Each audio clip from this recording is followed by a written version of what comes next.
വീട്ടിലെ നായ്ക്കുട്ടൻ. ഒരു വീട്ടിൽ പശുവും കോഴിയും നായ്ക്കുട്ടനും ഉണ്ടായിരുന്നു.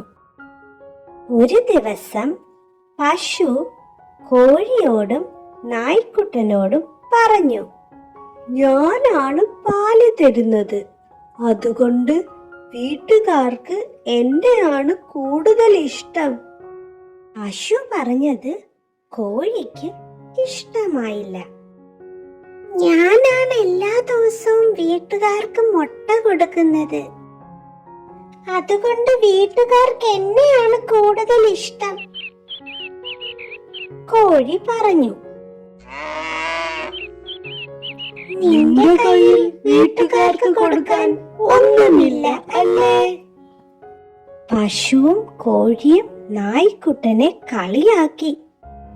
എന്നാൽ നായ്ക്കുട്ടൻ ഒന്നും മിണ്ടാതെ അവിടെ നിന്നും പോയി. അന്ന് രാത്രി ഒരു കള്ളൻ വീട്ടിലെത്തി. കള്ളനെ കണ്ടതും നായ്ക്കുട്ടൻ ഉറക്കെ കുരച്ചു. ശബ്ദം കേട്ട് വീട്ടുകാർ എണീറ്റ് വന്നു. അതോടെ പേടിച്ചു പോയ കള്ളൻ വേഗം സ്ഥലം വിട്ടു.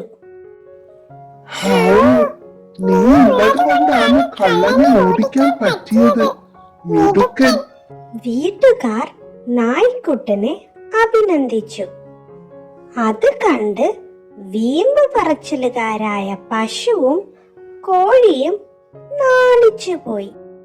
അതിനുശേഷം അവർ ആരെയും കളിയാക്കിയിട്ടില്ല.